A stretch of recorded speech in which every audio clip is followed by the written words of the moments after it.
귀한 찬양 감사합니다. 옆에 계신 분들하고 인사 나누겠습니다. 평강하셨습니까?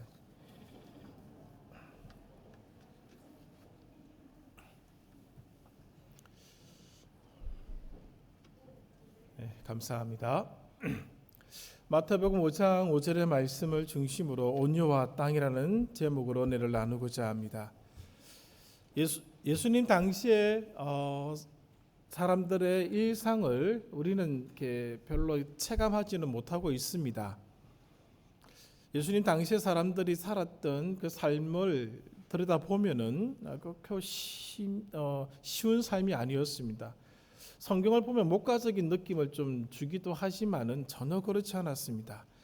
그들은 400년 동안 나라를 빼앗긴 서름 속에서 살아왔던 사람들입니다.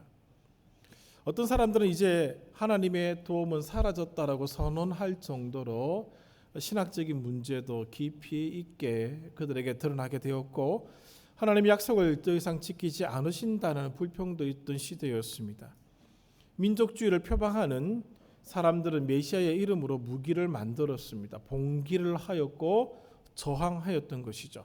억지로 이 땅에 하나님 나라가 오게끔 만들려고 노력했던 사람들도 있었습니다. 그것 때문에 폭력과 죽음과 싸움이 난무하는 시대가 그 시대였습니다. 예수님이 사셨던 갈릴리 지역에 이런 봉기가 자주 일어났다는 사실이 역사적으로 이미 증명되었습니다. 그 모습들을 주님도 보셨다라고 하는 것이죠. 억압과 착취, 이에 한가는 폭력과 폭동, 또 그것을 무마시키려는 군사적인 보복과 피비린내 나는 살육이 그 당시의 모습이었습니다. 이것을 경험하고 알고 있는 사람들이 이 산에 모여 들어서 지금 주님이 선포하시는 팔복의 말씀을 듣고 있다라고 하는 것이죠. 주님은 이 팔복을 통해서 이들이 무리의 생각을 휘젓고 있다라는 생각을 하셔야 됩니다. 산상수훈의 이 청중들도 이 말씀을 사실은 받아들이고 이해하기가 쉽지 않았을 것입니다. 어느 신학자는 이 장면을 충격적이라고 표현하기도 합니다. 결코 그들의 삶에, 그들의 일상에 있어서 쉽게 받아들일 수 있는 말씀이 아니었기 때문에 그렇습니다. 세 번째 주어진 이 복의 선언도 이와 같은 충격이 더해지고 있는 것이죠. 다시 한번 볼까요? 5절, 온유한 자는 복이 있나니 그들이 땅을 기업으로 받을 것이며 라고 말씀하고 있습니다. 생각해 보십시오. 땅을 차지한 자들은 언제나 강한 자들이었습니다. 강력한 힘을 가진 자들이 땅을 차지했습니다. 그리고 그 땅을 차지함으로 그들의 힘은 더 강력해졌다는 것이죠. 온유한 자가 땅을 차지한 경우는 없었습니다. 근데 주님은 오늘 그들의 생각을 휘젓고 계시죠. 아니다. 온유한 자가 진짜 땅을 차지하게 될 것이다 라고 말씀을 하고 있습니다. 오늘 예수님의 말씀을 들으러 모였던 이 사람들 중에 땅을 차지하고 권력을 누리고 여기서 힘을 사용했던 사람 거의 없었습니다. 근데 예수님은 오늘 이 땅 없는 자들에게 땅을 차지할 방법을 지금 알려주고 계시죠. 물론 우리가 생각하고 있는 그 땅의 개념과 조금 다릅니다만은 무리의 시선을 끌기에는 적절한 표현이었습니다. 예수님은 무리의 생각을 조금씩 허물고 계시고 그들의 생각을 흔들고 계셨던 것이죠. 이쯤에서 다시 한번 우리 복에 대해서 생각해 볼 필요가 있습니다. 시편 73편 28절이 가르쳐 주죠. 하나님께 가까이 함이 내게 복이라. 하나님을 가까이 하는 사람은 하나님 앞에서 자신을 드러낼 수가 없습니다. 자기의 자아, 자기의 주장을 할 수가 없다라고 하는 것이죠. 아담을 기억하실 것입니다. 아담이 하나님과 왜 멀어졌습니까? 하나님 앞에서 자기 생각을 드러냈던 것이죠. 원죄라고 하는 단어의 본래 신학적인 의미는 무엇인가 하면 인간의 자기 주장함입니다. 하나님 말씀에 대해서 인간이 자유의지를 가지고 자기 주장을 드러내기 시작하자 하나님과 멀어진 것이죠. 하나님께 가까이 함이 내게 복이라 말씀하셨다라고 하는 이 말씀에 근거해서 말씀을 드리면은 자기의 주장을 하나님 앞에 접는 것, 내려놓는 것이 복이 된다는 사실을 확인해 볼 수 있는 것이죠. 자기 주장이 있는 한 하나님께 가까이 갈 수 없습니다. 따라서 복의 사람이 되기 위해서는 나를 내려놓는 것이죠. 출애굽기 3장에 모세가 한 불붙은 떨기나무를 보게 됩니다. 이런 현상은 그 당시 사막에서 자주 일어났던 모습이라고 합니다. 차이가 어디에 있는가 하면은 떨기나무에 불이 붙는 것은 흔한 일이었는데 순식간에 그 마른 나무를 다 태우고 사라진다는 것입니다. 그런데 지금 이 불붙은 떨기나무에 불길이 사라지지 않고 있는 것이죠. 그것이 모세의 눈길을 끈 것이죠. 그리고 모세는 그 불붙은 떨기나무에게로 다가가고 있습니다. 그때 들려진 음성이 있습니다. 이곳은 거룩한 곳이니 내가 신은 신발을 벗으라는 것이죠. 왜 신발을 벗기게 하셨을까요? 어차피 모세의 신발이나 모세의 발이나 다 먼지로 뒤범벅되어 있는 것은 그냥 우리가 알고 있는 상식이죠. 하나님 앞에서 인간이 가지고 있는 그 자아와 추상을 내려놓게 만드는 그런 말씀이 되는 것이죠. 하나님께 가까이 하는 것이 복입니다. 이것이 오늘 우리의 복의 개념의 자리에 들어와 있어야 한다는 것이죠. 그렇지 않고서는 하나님께로부터 멀어지게 됩니다. 그건 복된 삶이 아니다라는 사실이죠. 본문으로 들어가 보겠습니다. 온유를 언급한 말씀입니다. 온유는 두 가지 관점으로 이해를 하셔야 됩니다. 첫 번째 관점은 이것이죠. 사람이 가진 성품으로 설명하는 것입니다. 많은 산상수훈을 설명하는 책자들을 살펴보면은 이 성품, 사람이 가진 성품을 가지고 설명하는 경우를 보게 됩니다. 즉 쉽게 화를 내지 않는 것이고, 화를 내야 할 상황에서도 분노하지 않고 억제하며 참는 그런 모습을 얘기해주고 있습니다. 끓어오르는 분노가 있지만 억제하는 태도라는 것이죠. 자기의 뜻을 접고 상대방의 뜻을 존중하여 사양하는 그런 마음이 온유다. 그 사람이 복이 있다라고 이렇게 해석을 하는 경우가 있습니다. 또 두 번째 관점은 하나님 앞에서 인간이 마땅히 지녀야 할 신앙적 태도로 이 온유를 설명하는 경우가 있습니다. 사람에게 나타내 보이는 인간의 성품이나 윤리적 태도가 아니고 하나님 앞에서 인간이 가지어야 할 신앙적 태도라고 하는 것이죠. 하나님의 뜻, 하나님의 계획, 하나님의 섭리 앞에서 자기의 뜻, 자기의 계획, 자기의 섭리를 내려놓고 그 하나님의 것을 받아들이는 것이 온유다라고 설명하고 있는 것입니다. 이것이 인간이 취해야 될, 하나님께 대해서 취해야 될 가장 이상적인 태도라고 하는 것이죠. 아담은 하나님 앞에서 자기의 뜻, 자기의 계획, 자기의 섭리를 드러내므로 하나님으로부터 멀어졌습니다. 성경이 말씀하고 있는 온유, 이 마태복음 5장 5절이 말하고 있는 이 온유의 개념은 두 번째 관점이 이 온유를 설명하는 데 더 가깝습니다. 인간의 성품이 그러하니까 그러한 자가 복이 있다라고 하면은 저 같은 사람은 어떻게 복을 받을 수 있겠습니까? 못 받죠. 여기 있는 대부분의 80%가 복을 못 받습니다. 제가 이제는 한 8년쯤 되니까 다 알지 않습니까? 서로 어떻게 몇 명 빼고는 다 그렇습니다. 그럼 누가 복을 받겠습니까? 이 온유는, 이 5절의 온유는 하나님 앞에서 인간이 가져야 될 가장 이상적인 태도를 말씀하고 있는데 하나님의 뜻과 하나님의 계획과 하나님의 섭리를 받아들이는 모습을 얘기하고 있는 온유입니다. 하나님을 전적으로 의존하면서 자신의 판단과 행동을 중지하는 것이죠. 집 나간 탕자가 아버지 앞에서 했던 그 모습을 한번 기억해 내어 보십시오. 아버지 앞에서 자기의 뜻, 자기의 계획을 아주 장황하게 얘기를 합니다. 언제 돌아오지요? 자기의 계획과 자기의 뜻이 무너진 뒤에 돌아옵니다. 그리고 중지시켜 버리죠. 온유가 바로 이런 것입니다. 오늘 이 온유를 가장 잘 설명해 주고 있는 구절 중에 하나가 시편 37편 6절과 7절입니다. 너희의 길을 여호와께 맡기라. 우리가 알고 있는 말씀입니다. 너희의 길을 여호와께 맡기라. 너희의 뜻, 너희의 계획, 너희의 섭리를 여호와께 맡기는 것이죠. 그러면은 저가 이루시고 내 의를 빛같이 하실 것이다. 이것이 온유를 보여주고 있는 단어입니다. 온유를 설명할 때 언급되는 첫 번째 사람이 모세입니다. 민수기 13장 2절에 12장 3절에 모세의 온유된 모습을 그려주고 있죠. 이분은 본래 그렇게 온유, 성격적 성품에 부어서는 온유한 사람이 아니었습니다. 굉장히 혈기가 있는 분이었죠. 그리고 40년 동안 애굽의 궁정에서 교육받고 자라다 보니까 자부심이나 자존감이 굉장히 높은 사람이었습니다. 자기의 말을 듣지 않으면 사람을 죽일 정도의 그런 생각을 갖고 있던 사람이었습니다. 그런데 성경은 이 모세를 지면에서 가장 온유한 자라라고 소개해주고 있습니다. 성격 유형으로 이것을 설명하고 있는 것이 아닙니다. 모세는 그의 생애 전반을 통해서 특히 광야 시대에 이스라엘 백성을 이끌어 갈 때에 하나님 앞에서 자신의 뜻과 자신의 계획과 자신의 섭리를 내려놓고 그분의 뜻과 계획과 섭리를 따라 그 40년을 이끌어 갔던 사람입니다. 그 결과 오늘 하나님은 그를 지면에서 가장 온유한 자라고 평가하고 있는 것이죠. 철저히 하나님의 심부름꾼으로 그가 일평생을 바쳤던 것이죠. 그를 끄게 만든 과정이 있었습니다. 미디안 광야로 도망갔던 그 40년이 오늘 그로 하여금 자신의 생각을 무너뜨리도록 만들었던 시간들이었습니다. 온유는 성품이 아닙니다. 온유는 하나님 앞에서의 태도입니다.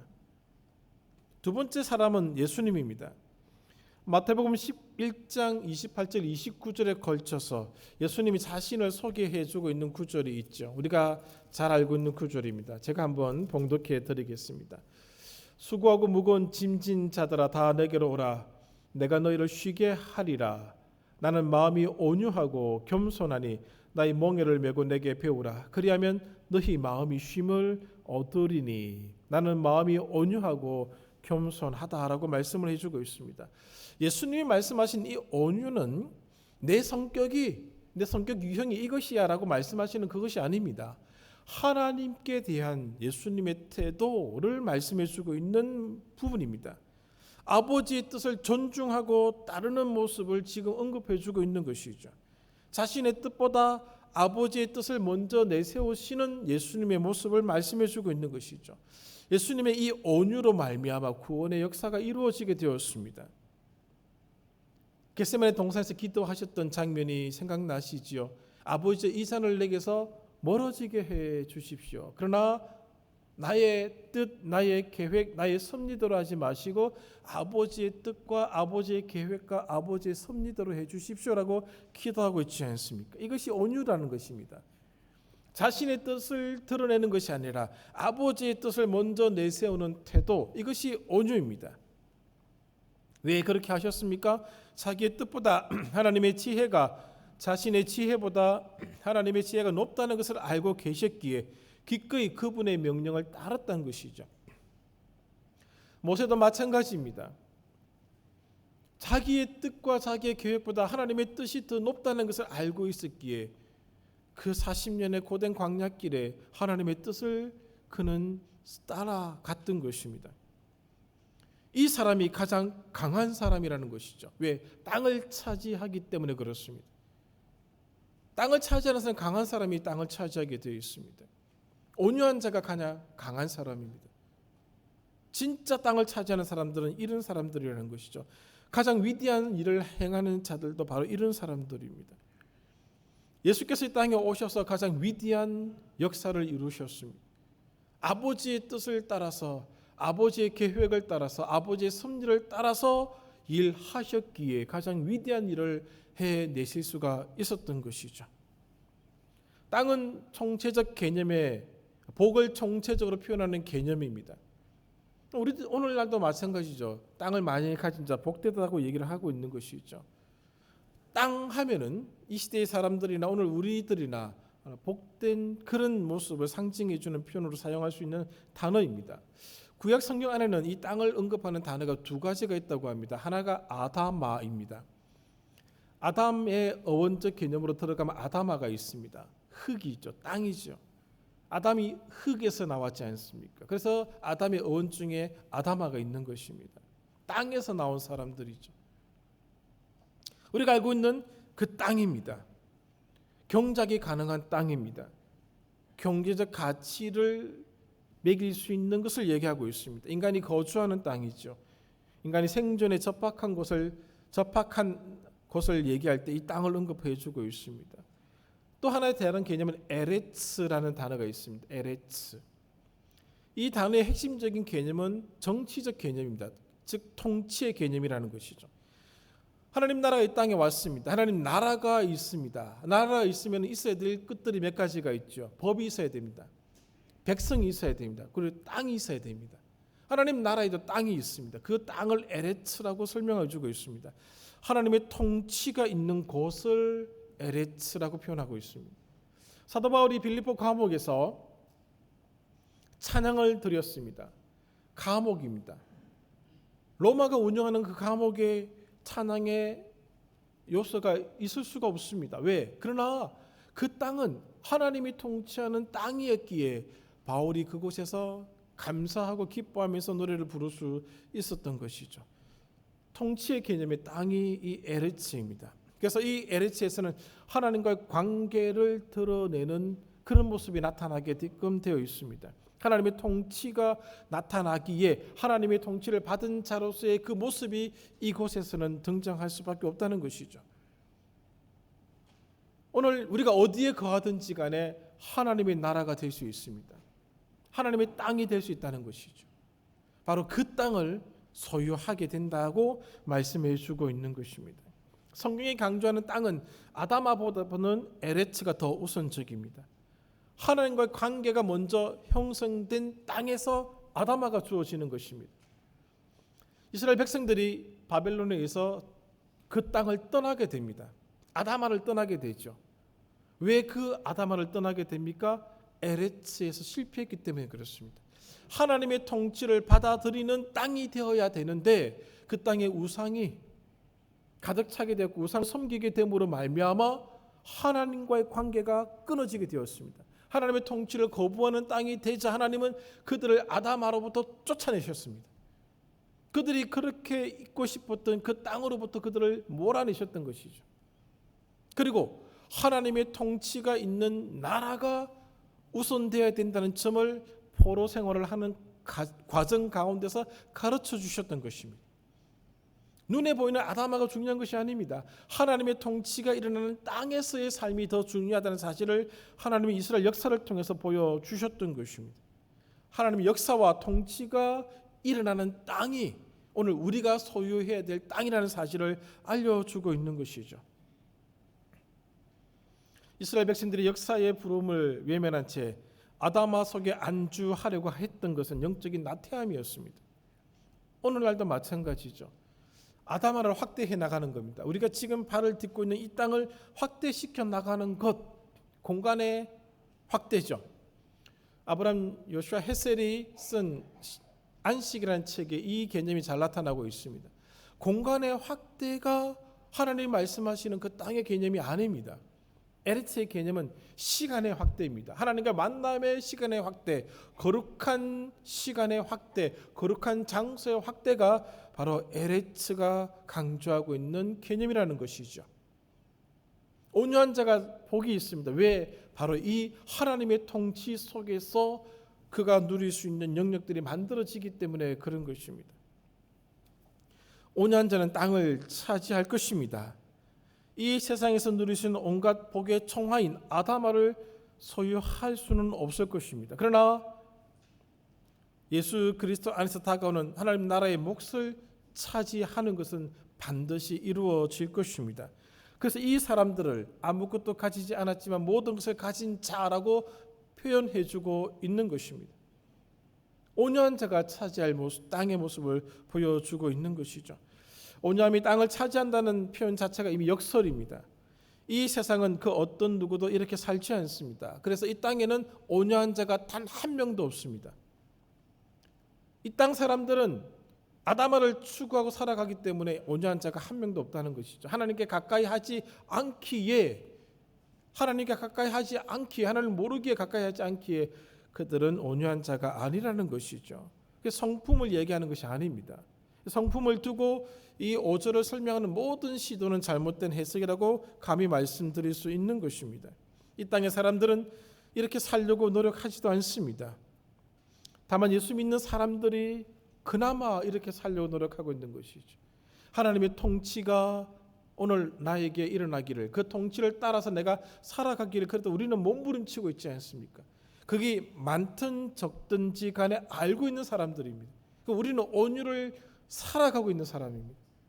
온유하기 위해서 발버둥 치고 있습니다. 우리의 마음은 이쪽에 끌려 있고 저쪽에 끌려가고 흔들릴지 몰라도 그래도 우리는 온유한 자들입니다.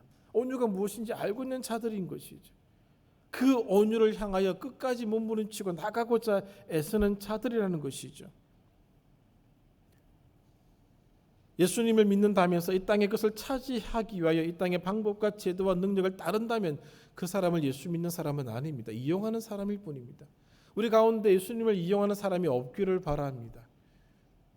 우리가 차지할 땅은 아담아가 아니기 때문에 그런 것이죠. 조금 더 생각해 볼까요? 찬송가 452장을 불렀습니다. 제가 찬송가 고를 때 여러 가지 고민을 하고 있습니다. 쉽게 고르지 않습니다. 1절을 볼까요? 내 모든 서원 기도의 제목 예수님 닮기 원함이라. 오늘 이제 우리가 오늘 또 첫 주를 맞이해서 구역 모임을 가질 텐데 2월에 나눌 기도 제목을 나눌 것입니다. 한번 쭉 나누는 기도 제목을 다 한번 적어서 보십시오. 무엇과 연관되어 있는지. 아담아와 다 연관되어 있습니다. 정말 우리들의 모든 소원과 기도의 제목이 예수님 닮기를 원하시는 것입니까? 저도 제 입술에서 그냥 자연스럽게 나오는 것들이 다 아담아입니다. 정말 예수님 형상 입기를 원하고 계십니까? 후렴구에 있는 것처럼 예수님 닮기 내가 원하네 날 구원하신 예수님을 내 마음속에 지금 고도산에 주님의 형상 인치소서. 정말 예수님 닮기 원하고 계십니까? 이 찬송이 우리의 신앙의 고백이 되어야 합니다만 어떻습니까? 우리가 지향하는 모습을 이 찬송가가 오늘 우리들에게 도전하고 있는 것이지요. 내 모든 소원 기도의 제목 이 땅의 풍성함이라 이러면 참 좋은 찬송가가 될 텐데 그렇게 찬송가를 작사한 사람은 한 명도 없습니다. 기드온을 보십시오. 기드온이 미디안 연합 세력과 전쟁을 할 때에 15만 4천을 상대하기 위해서 모여들었던 사람들이 3만 명이었습니다. 하나님이 어떻게 하시죠? 야 숫자가 더 적다 30만 명은 와야 되지 않겠느냐 말씀하지 않습니다. 너무 많다는 거죠. 떨쳐내버리십니다. 2만이 돌아갔습니다. 그리고 그 10,000명을 가지고 물 먹는 모습을 취하도록 하셨습니다. 300명이 정말 전투력을 가지고 전투하는 자세로 물을 마셨기 때문에 300을 선택한 것이 아닙니다, 여러분. 언젠가도 말씀을 드렸지 않습니까? 그렇게 물 마시는 사람이 300명이니까 그 작은 숫자를 선택하신 것입니다. 자기들도 뽑히고 나니까 당황스러운 거죠. 이렇게 물 먹지 말걸 생각하지 않았겠습니까? 자기들도 알고 있습니다. 전투력이 없다는 사실을. 그냥 끌려 나가는 거죠. 자기의 힘, 자기 계획, 자기의 섭리로 그 전쟁에 나가지 않았음을 알 수 있는 숫자가 300이라는 것입니다.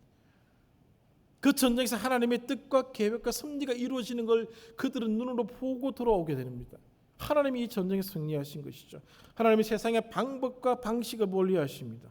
하나님의 방법만으로 전쟁에 나가시는 것이죠. 여리고 전투도 마찬가지였습니다. 우리가 예수님의 성품을 담는다는 것이 이와 같습니다. 세상의 방법과 이치를 버리는 것입니다. 하나님의 방법으로 무장하는 것이죠. 그게 온유한 모습이 되어야 한다는 것입니다. 이유가 있습니다. 왜 우리가 예수님의 성품을 닮아야 할까? 이 부분입니다. 이것은 질문을 던짐으로 이 부분을 풀어갈 수 있습니다. 초대교회가 어떻게 전도했을까 한번 생각해 본 적이 계신지 모르겠습니다. 저는 많이 생각해 보았습니다. 초대교회는 예수님 이후 예수님의 제자들과 사도 바울이 전도했던 그 초대교회는 어떻게 성장했을까? 참고로 예배당 건물이 발견되었습니다. AD 150년 이후입니다. 우리가 초대교회라고 생각하는 그 기간에는 예배당이라는 건물은 없었습니다. 특별한 행사가 없었습니다. 특별한 프로그램도 없었습니다. 아니 할 수도 없었습니다. 어떤 지역의 사람들은 카타콤에서 지하 도시에서 태어나서 태양빛을 단 한 번도 보지 못하는 삶을 살다가 그 지하 도시에서 죽었습니다. 그래도 그들은 하나님의 통치 속에 있었기에 그곳이 천국이었습니다. 그런 그들이 무엇을 어떻게 했기에 초대교회가 그렇게 기하급수적으로 성장할 수 있었느냐는 것이죠. 이걸 연구한 학자의 책이 있습니다. 바로 이것입니다. 온유입니다. 그들은 그들의 삶의 장소에서 온유함으로 살았습니다. 하나님의 뜻과 계획과 섭리를 받아들이는 삶을 살았다는 것이죠. 오늘 그들의 모습을 바라보았던 로마의 유스티니스라는 사람이 이런 글을 남겼습니다. 강론지를 보십시오. 매우 착한 행실로 살아가고 있는 것을 보고 놀랐다. 서로 사랑하고 참고 견디며 인간관계에서 애매하게 오해를 받아도 전혀 개의치 않고 예수 그리스도의 말씀대로 진실하게 실천하며 살아가고 있었다. 미련해 보일 정도로 그들의 착한 행실을 보며 철학과 많은 담론에서도 찾을 수 없었던 진리를 발견하게 되었다. 배운 것을 그대로 살아내는 이론과 삶이 일치하는 사람들을 지금까지 한 번도 본 적이 없었기에 기독교 진리를 변호하는 자리에 서고자 한다. 이 사람은 본래 예수 믿는 사람이 아니었습니다. 그런데 카타콤에서 태어나서 살다가 죽어갔던 그 사람들이 보였던 그 삶의 모습, 그 온유가 이 사람을 바꾼 것입니다. 초대교회 전도는 바로 이렇게 일어난 것이죠. 그들이 하나님의 뜻과 하나님의 계획과 하나님의 섭리에 그들의 인생의 모든 걸 다 의지하고 살아가게 되자 그것을 바라보았던 사람들이 하나님께로 돌아오는 역사가 일어나게 된 것입니다. 나가서 구호를 외칠 수가 있던 시대가 아니었습니다. 프랭카드 거들어놓고 총동원주일 한다고 선물 돌리고 그렇게 할 수 있는 시대가 아니었습니다. 오늘날 우리는 그렇게 함에도 불구하고 예배당에 사람들이 기웃거리지도 않는데 예배당도 없던 이 시대의 사람들에게는 왜 그렇게 많은 사람들이 목숨을 걸고 예수 앞에 나왔는지 모른다는 것이죠. 이들이 예수를 믿는다라고 하는 것은 그 사회에서 소외당하는 것을 선택해야 한다는 것입니다. 그들이 가지고 있던 지기와 지위를 뺏길 수 있는 것도 각오해야 됩니다. 그들이 누리고 있었던 재산도 뺏길 수 있다는 것도 각오해야 한다는 것입니다. 그럼에도 불구하고 그들 눈앞에 보였던 이 그리스도인들의 온유된 삶이 그들을 바꾸었던 것이죠. 그들을 하나님께로 이끌었던 것입니다. 그 모습이 온유였습니다. 하나님의 통치를 받으며 살았던 자들의 모습입니다. 우리는 지금 유스티니스가 했던 말을 귀담아 들을 필요가 있습니다. 결국 로마 시대의 그리스도인들은 그 땅을 차지하게 되었습니다. 그 땅에 그 어떤 세력도 이 그리스도인들이 차지했던 에레츠를 침범할 수가 없었습니다. 로마가 그 앞에 굴복하게 되는 것이죠. 에레츠를 소망하는 사람들 앞에 로마의 힘과 제도와 방법은 전혀 통하지 않았던 것이죠. 이들은 아다마에 관심이 없었습니다. 오직 에레츠에 관심이 있었습니다. 히브리서 2장 8절을 우리는 읽었습니다. 만물을 그 발 아래에 복종하게 하는 사건이 일어난 것입니다. 온유는 성격 유형의 한 모습이 아닙니다. 그리스도인들이 가져야 될 궁극적 모습입니다. 이게 하나님의 사람의 모습이라는 것이죠. 우리는 온유한 사람들입니다. 그리고 복된 사람들임을 잊지 마십시오. 온유를 향하여 온유를 알고 있기에 그 온유의 모습을 갖추기 위해서 지금도 몸부림치고 있는 사람들이기 때문에 그렇습니다. 우리는 이 땅에 그것을 취하려고 온 자들이 아닙니다. 하나님의 통치 아래에서 살아가는 사람들입니다. 코바디스라는 책을 한번 읽어보십시오. 이 나오는 그 로마 젊은 장교와 리기아의 그 모습들이 그 책에 잘 그려지지 있지 않습니까? 그 젊은 로마 장교가 그 모든 걸 다 내려놓습니다. 로마가 준 권력과 로마가 준 재산과 직위를 포기하는데 전혀 아까워하지 않습니다. 왜? 그가 원했던 것은 이 땅의 아다마가 아니었고 에레츠였기 때문에 그런 것이죠. 하나님의 통치 아래에서 살아가는 사람이 온유한 사람입니다. 성품이 아닙니다. 성품이면 저 같은 사람은 진짜 곤란해집니다. 그건 다 동의하시죠.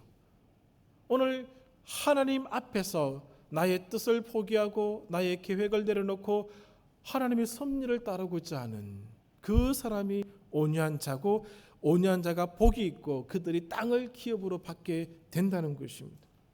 말씀을 정리하겠습니다.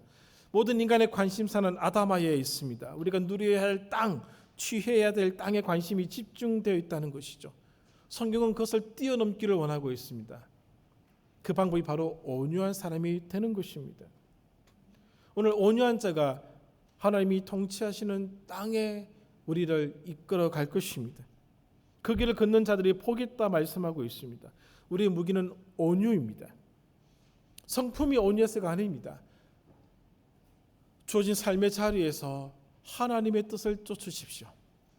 주어진 삶의 영역에서 하나님의 계획대로 살아가십시오. 주어진 삶의 영역에서 하나님의 섭리를 생각해 주시기를 바랍니다. 그러면은 전도가 일어납니다. 그럼 세상이 우리를 무서워할 수밖에 없습니다. 전혀 다르게 살아가고 있거든요. 그 온유가 우리 삶을 지배하기를 바라고, 이 온유의 모습이 오늘 우리 속에 일어나기를 한 주간 기도하시고, 오늘 내가 어떻게 살아왔는지도 한번 점검해 보시고, 이제는 온유한 자에게 주어지는 이 엄청난 땅을 생각하시면서 그 땅을 소유하기 위해서 몸부림치고 애쓰는 영광의 모든 성도들 되시기를 간절히 소망합니다. 기도하겠습니다. 하나님 아버지 감사드립니다. 참 우리의 이 좁은 마음들을 주님 불쌍히 여겨 주시옵소서. 그래도 이 땅의 것이 좋고 여전히 우리의 관심을 끌고 있으며 이 땅의 것을 취하기 위해서 지금도 몸부림치는 것이 우리들입니다. 불쌍히 여겨 주시고 용서하여 주시고, 이제 우리가 온유한 자로서 우리가 취해야 될 땅이 어느 것이 어떤 것인지를 분명히 알았사오니, 이제는 하나님의 통치 속에서 그 땅을 차지하기 위하여 살아가게 하여 주시옵소서. 언젠가 이 땅을 떠날 때에 우리가 그렇게 갖고 싶었던 것들 다 내려놓고 가야 되는데, 하나님, 우리가 하나님이 원하시는 그 땅을 소망하지 않았던 모습으로 주님 앞에 어떻게 설 수가 있겠습니까? 하나님, 저희들 이제부터 하나님께서 원하시는 그 통치 속에서 살아가게 하여 주시옵소서. 하나님의 통치를 멀리할 때에 이스라엘 민족이 그들이 원했던 땅에 머물지 못하고 그 땅을 벗어나 이방의 땅에서 포로로 살아갔던 그것을 기억하며, 오늘 우리가 정말 추구해야 될 것이 무엇인지를 정확하게 분별하도록 이끌어 주시옵소서. 한 주간 이 온유를 위해서 기도하고 준비하는 모습이 우리 성도들의 모습이 되기를 간절히 원하오며 예수님의 이름으로 기도하옵나이다. 아멘.